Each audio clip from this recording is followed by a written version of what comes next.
What's up mga kabalen? Ayan, so welcome to Banff National Park.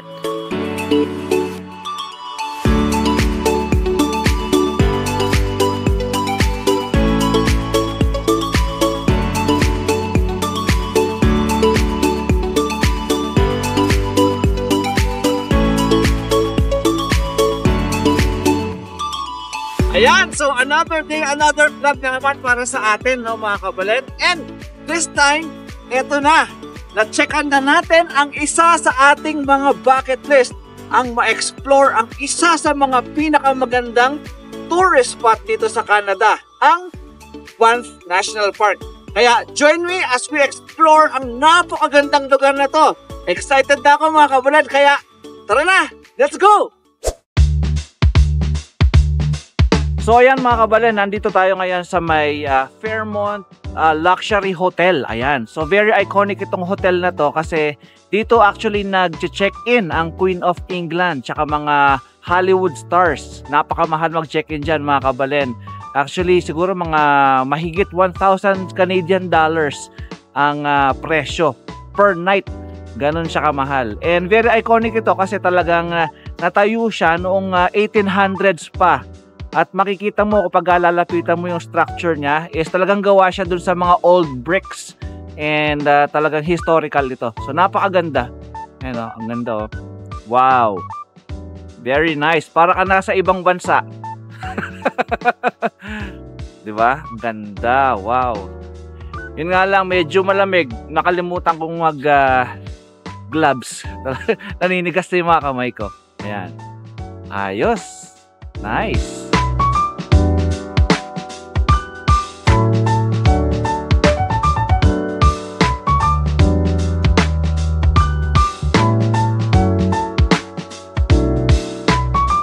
Okay, so ngayon, lakad tayo. Tignan natin up close itong Fairmont Hotel. Ayan. So, para mapakita ko sa inyo yung ganda, tsaka yung pinaka-texture nung, nung hotel mismo. Kung yung paano yung pagka-construct niya, I mean. Ayan. Ayan, oh. Wow. Galing, oh. Ganda. So, kung hindi ka talaga saksakan ng yaman, hindi ka makakapag-check-in dito. Ayan o, grabe o, wow. Ayos. So ayan o, ito tignan nyo mga kabalen, no? So talagang makikita nyo talagang old bricks ang pagkagawa nitong itong hotel na to, itong building na to. So ayan po, parang adobe talaga o, mga adobe na bato. Ayan o, grabe o. Ganda. Matibay yan sigurado kasi talagang na to eh. Ilang daang taon na to eh. 1800s pa to tinayo. So, andyan pa. Napakaganda pa. Galing. Ayan. So, ngayon naman, pasok na tayo dito sa loob ng hotel. Let's go. Ayan. So, revolving door siya. Ayan. Pasok tayo sa revolving door. Tulak. Oy, tulak. Ayan. Yun. So, we're now inside. And there's a canine over there. Wow. So, wow, very nice interior. Ang ganda. Yeah, she did ask. Wow. She asked personally. Nice. Tignan nyo. Tignan nyo dito. Ayos. Ang galing, oh. Elegante yung ganda ng ng interior. Tapos parang talaga. Brick kasi gawa sa bato. Tapos ang ganda ng mga furniture, mga ilaw. Grabe. Ayan o, tingnan itong chandelier na to. Ayan o. Wow, very nice. Talagang alam mong talagang first class. Talagang hindi lang first class, pero luxury talaga na hotel ito. Ayos. So ayun mga kabalen, no? So here is where we are staying in Beauview Lodge. Ayan. So papakita ko sa inyo yung itsura ng hotel and syempre konting room tour. So I am with my cousin and yung kanyang husband na si Ryan and yung baby nila, yung kanilang anak, daughter. Ayan. So papasok tayo ngayon dito sa loob ng hotel. Ayan. Yun. Okay. So This is how the lobby looks like. So there. So there's like a very nice lobby here with a TV. And the reception's over there. And our room is over here. Okay, so diretso tayo ngayon sa aming room. So our room number is yan, 113. So dito siya sa pinaka dulo actually. And 2 rooms na siya. Yan, papakita ko sa inyo. Yan, so tanggalin ko lang yung susi. Yan. So ang ganda ng susi niya, kahoy. Oh. Yun. Okay, so wow. Yan. So this is my bed. Yan. And pagpasok mo ng pintuan, ano na siya kagad, room na siya. Yan. So yung mga gamit ko, yan. Hindi ko pa naayos, kalat. So I have one TV here, a microwave oven, personal ref, coffee maker, ayan. Nice. At ang ganda ng painting nila, oh. Yung mga lampshade, ayan. So I think this is queen size bed dito sa room. And ito na yung isang private room. So dito yung mag-asawa, yung pinsan ko tsaka yung husband niya. So ayan, dalawa. So dito yung anak nila and dito yung mag-asawa. Ayan, mga gamit nila and ayan, meron din silang TV. So napakaganda, napaka-cozy.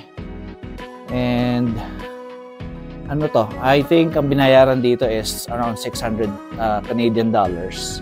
Around 25,000 siguro sa peso. Ayan. And meron din silang CR dito. Ayan. Oh, ito. Ayan. So, ayan siya. Buksan natin yung ilaw. Ayan, wow. So, malinis. Maganda yung CR. You have a tub and shower. And may mga ano na rin, mga gamit sa panligo. Ayun, no? Nice. So, I'm pretty sure, syempre, mayroong hot and cold shower dyan or water. Mga towel, malilinis. Ayan. Nice. Uy, may salamin na naman dito. You know. Okay, so ayan. Quick room tour lang naman para makita nyo kung saan kami nag-i-stay. Alright. What's up, Kabalen? So, ayan. Day 2 na ng ating tour dito sa Banff. At medyo hindi na kami masyadong gumala kahapon kasi masyadong malamig. Nasa may ano siguro, mga negative 20 or almost 20. So we just decided to stay in our room and then just chill, doon na lang kumain, mag-take out ng pagkain para doon na lang mag-relax. Masyadong malamig, masakit na sa mukha, sa balat, sa kamay. So, ayun. Kaya ngayon, day 2 na. At we'll just try to cover up kung ano pa pwede natin makover sa araw na ito. Ayan. So, we're planning to go sa downtown, probably at the museum, tsaka tignan pa natin. Let's just do whatever na pwede natin gawin. Come what may. Ayun. Okay, so let's go. Ayan, so right now, lakad-lakad lang dito sa may downtown area. At buti na lang, maraming patong ang suot ko. Doon nakalabas itong ating shirt na jacket, suot na jacket, I mean. Sa loob naman nandun yung heavy jacket natin. Yung warmers, yung long sleeve. Actually parang 4 o 5 yatang patong itong pantaas ko eh. Sa sobrang lamig. And then yung aking pantalon, pampaba. Ayan, siguro 3. Isang warmer, isang jogging pants, tsaka yung isang yung jogging pants sa panlabas. Ayan. Grabe. Okay lang sanang hindi ganun karami ang suot. Kung alam mo yun, parang hotel, sasakyan, and then destination lang. Pero hindi, lakaran kasi. Kaya kung lakaran, talagang babad ka sa labas, babad ka sa lamig. Ayun, ayan nag-gloves na ako kasi wala, maninigas talaga yung mukha tsaka kamay nyo dito. Yan. So, kaya full gear tayo. Okay, so eto, nandito tayo sa isang napakagandang spot ngayon mga kabalen. Nakapaikot tayo sa mga bundok sa mga snowy mountains. Ayan, no? Wow, tignan nyo yan. Grabe naman ang scenery niya, no? Grabe, bundok, oh. Talagang mga snowy mountains. So ito, likod ko to. And kung pipihit ako ng kaunti, ayun na naman, grabe, bundok na naman. Ayun, no? Grabe, snowy mountain. Tapos, dito naman, sa main road, look at that. Ayan. Wow. Ay, nakaharang stop. Ayan. Another mountain. Ayan. Grabe, ang ganda. Solid to. Gitna tayo. Wala naman sasakyan eh. Yun oh. Grabe oh. Ganda ng view. Grabe. Yun nga lang. Talagang tiis ganda sa lamig. Maganda rin dito pag summer kayo pupunta. Snowy mountain pa rin siya. Kasi nga dahil malamig sa taas, meron pa rin siya mga snow na makikita. And at least, yung inyong nilalakaran, yung environment, di na ganun kalamig. Yung ganda lang ng bundok talaga yung makikita nyo. Yun, nice. Ano palang gamit natin ngayon? Kaya mapapansin nyo, medyo fish eye ang ating kuha kasi naka GoPro tayo para at least naka super wide siya and then makikita nyo yung buong scenery sa aking likod kahit na ako yung kumukuda sa harap. Para naman hindi laging ako yung nakikita nyo, hindi kayo magsawa. Makita nyo rin yung napakagandang tanawin.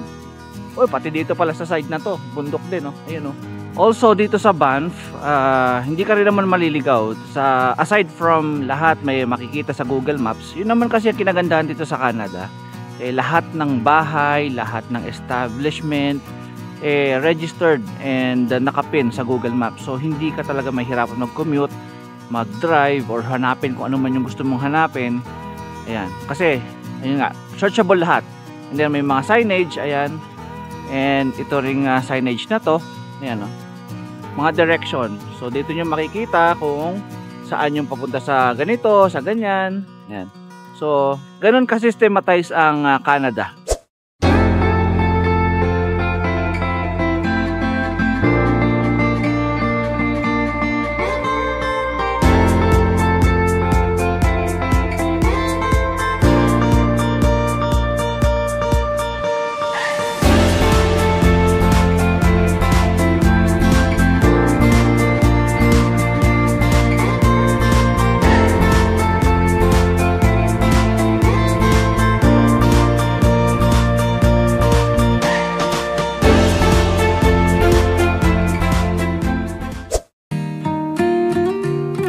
Okay, so now we're at the part of the downtown and ito yung parang pinaka-plaza nila.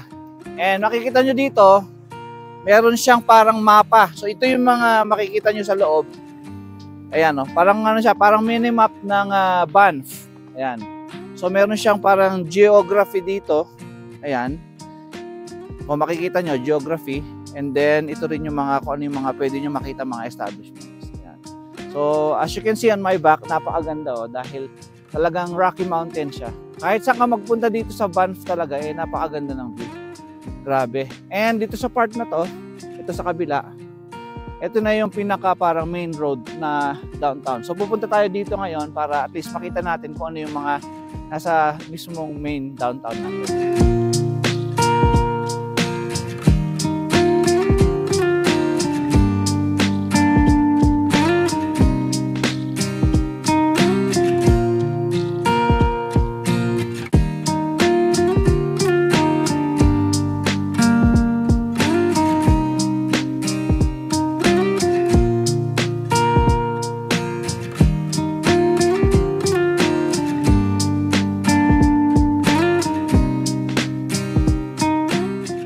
Alright, so we're now here in the middle of the downtown. Ayan. So ito yung pinakamahabang parang main road niya. And dito rin yung madalas puntahan ng mga turista to take pictures tsaka mga videos. Ayan. So tignan nyo dito sa kabilang side. Ayan. Napakaganda ng view.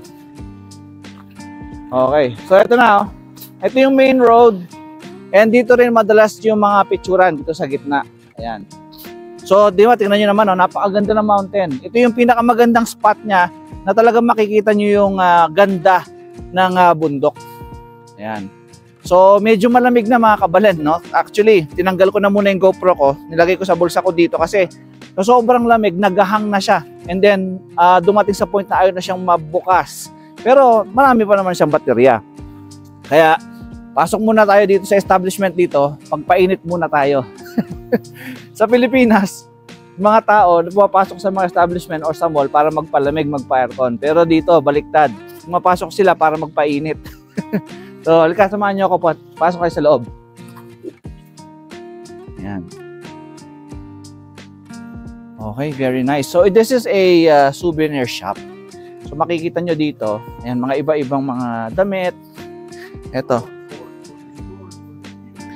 Uy, ano yun? Uy, eto, meron siyang ano. Eto, tingnan nyo, merong parang fortune teller. Eto. So, maghuhulog ka ng coins yata dito or pwede kang magbayad ng bill. And then, magpo-fortune teller siya. Gulat ako sa'yo, ah. Okay, so balik tayo dito. So, ayan, nakita nyo. Ganda ng mga, uy, ganda na ito, makapal, ah. So, very useful to sa winter talaga. Ganda. So, mga damit. Ito, may mga stickers. Ayan. Ito, mga, patungan ng baso. Ayan. So, ito tayo banda. Ayan, mga jogging pants. Oh, mga mugs. Ito, maganda, oh. Ayan, tignan yung mga mugs. Wow. Ito, mga tumblers. Ayan. So, ito rin, mga t-shirts. Ayan. Ayan. Ay. Dito tayo sa kabila. May music.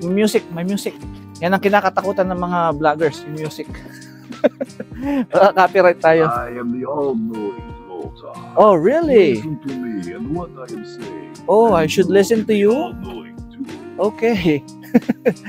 Okay, so ito. Uy, wow! Look at this. Authentic, original maple leaf. Ayan, oh. Tignan nyo.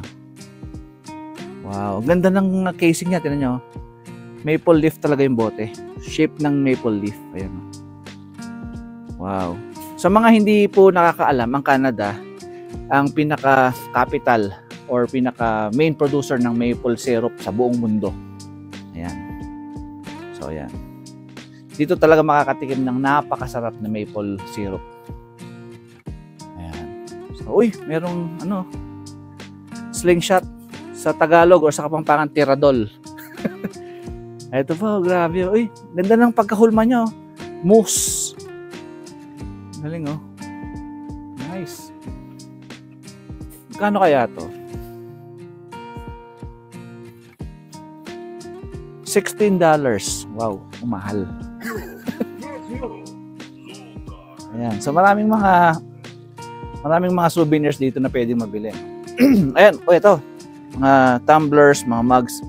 Grabe ang ganda ng mug. Solid. Sa mga mahilig magkape, grabe, ganda na ito. Oh. So, magkano to? $22.99 Canadian dollars. So, ang palitan ng Canadian dollars to peso is 43. So, kayo nang bahalang do the math.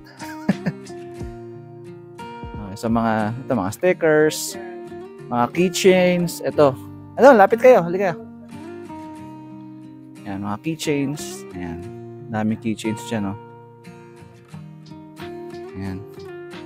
Then, mga earrings. Ito, mga burloloy. Ayan. And, meron ding mga caps dito. Ito, tignan yung mga caps. Iba-iba. Ang ganda, oh. Ayan. Ito, mga So, I think are you the owners of the shop? Ah, okay. Oh, it's not in the store. Right. What's the name of your shop?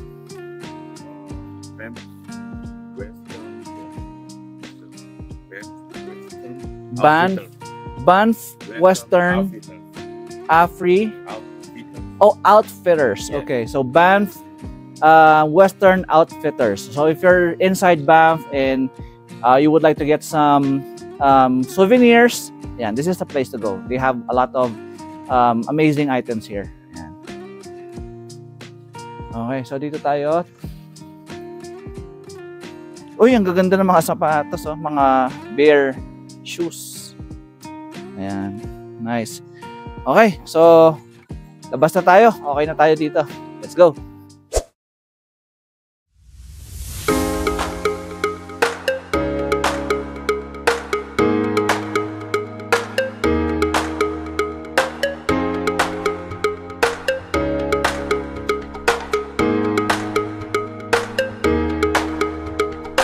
Okay, so ayan, medyo pagod na sa kakalakad tsaka kaagala, no? I think hindi rin talaga sapat or enough yung one day stay para malibot mo yung buong Banff. Kailangan talaga balikan mo siya. Napakaganda, napakalaki ng lugar. Hindi sapat yung isang araw lang. At ang sobrang lamig. Siguro better kung papasyal ka dito, summer or spring or yung bandang fall. Yan. Yung hindi masyadong malamig. Yan. Para mas may lakas kayong umikot. Yan. So, ito, balik na kami sa hotel. Mag-check out na kasi ng 11 eh. So, it's already 10:30. Baka ma-overcharge kami. So, okay. So, hanggang dito na muna yung ating pasyal. At, ayun na. Uwi na muna kami sa hotel namin. Okay? Okay, so there you go. We're back in the hotel. And masyadong bitin, no? Masyadong malaki yung Banff and masyadong maraming pwedeng puntahan para maubos natin in one day or overnight. So I suggest kung magpupunta kayo dito is at least mga 2 to 3 days, no? And better yet kung hindi winter. Though maganda pa rin ang pagpunta ng winter kasi ang ganda ng scenery. At yung lamig, naman, okay din naman yung malamig. Kaya lang, masyado lang malamig talaga ngayon. Ayun, so sa mga sumubaybay po at patuloy na nanonood ng aking mga vlog, thank you sa aking mga followers. So, enjoy naman kahit papaano, bitin nga lang. Kaya, sa susunod, try natin balikan itong Banff na mas marami tayong days na ilalagay dito sa Banff. Okay, so thank you for watching. Once again, this is MJ Mendoza and you are watching Kabalen in Canada. Bye!